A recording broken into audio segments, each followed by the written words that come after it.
Today we're going to look at completing the square. This can be an easy process, but there are many steps which complicates things just a little bit. So I need to give you a little prerequisite of how this is worked. So we're going to start off with some factoring so you'll know where the process actually comes from. So here when I'm factoring, I have my trinomial here, and I go back to the old factoring. Set up two binomials. The signs will be the same. They will both be x plus and x plus. The factors of 25 that add and give me 10 are 5 and 5. And number number one here, after the example, if I set up my two binomials, the signs will be the same. They will both be minus minus. What are factors of 16 that add and give me 8? And that would be 4 and 4. What I notice about both of these is that they are the exact same, and they create a binomial square. X plus 5 quantity squared and x minus 1 quantity squared. If you want to pause right here and try number 2 and 3, that might be a good idea. As we go on, we set up our two binomials for number 2. The signs will be the same. They will both be x minus and x minus. Factors of 81 that add and give me 18 are 9 and 9, creating the binomial square x minus 9 quantity squared. And lastly, the signs will be the same, x plus and x plus, looking at that first sign. Factors of 9 that add and give me 6 are 3 and 3, and that creates the binomial square x plus 3 squared. Looking at this, there's a lot of things that you can glean and see a connection between all of these. The first is that the last sign is always positive. The first sign is going to carry with the binomial square. If it's a negative, it's going to be a minus. If it's a plus, it's going to be a plus. And that holds true in all of these binomial squares.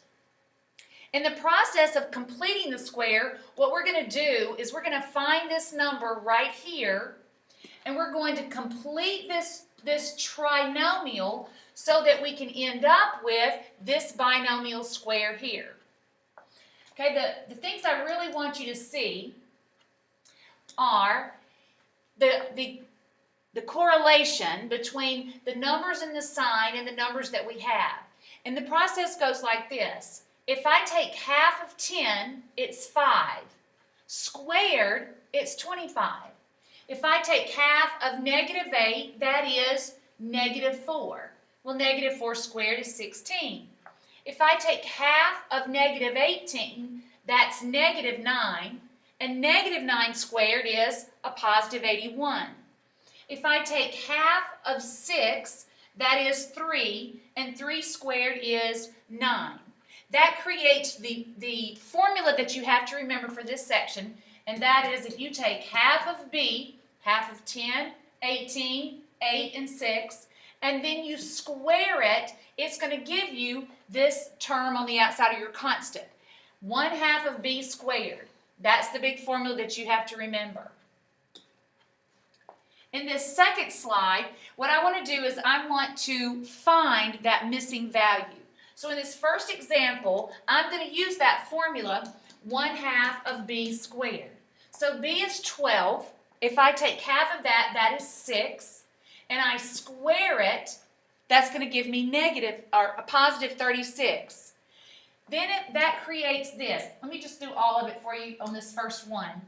It's x squared plus 12x plus 36. If I set up my two binomials, I have x plus, factors of 36 that add and give me 12 are 6 and 6, and that creates the binomial square x plus 6 quantity squared. But I want to skip all of this. I want to skip all of this and not have to work it every time. So what I would advise is just leave this right here as 6 squared.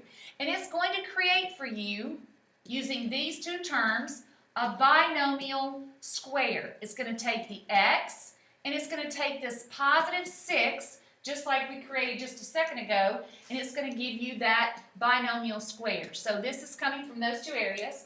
So that's my answer right there. In number 4, to find that, we take half of b squared. Half of negative 4 is negative 7 squared.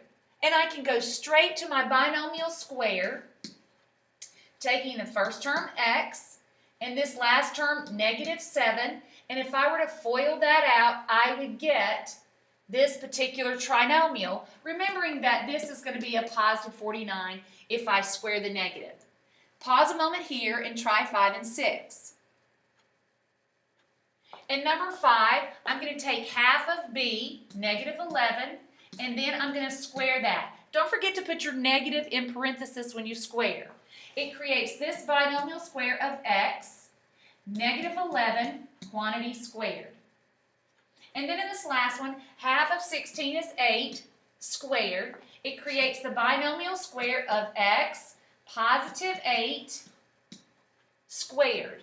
If you'll also notice that the first sign is in your binomial, negative, negative, negative, negative, positive, positive. That's another way you can tell your sign. Now this just really sets up with how we're going to follow and how we're going to go through the process of completing the square. We'll continue that on the next slide.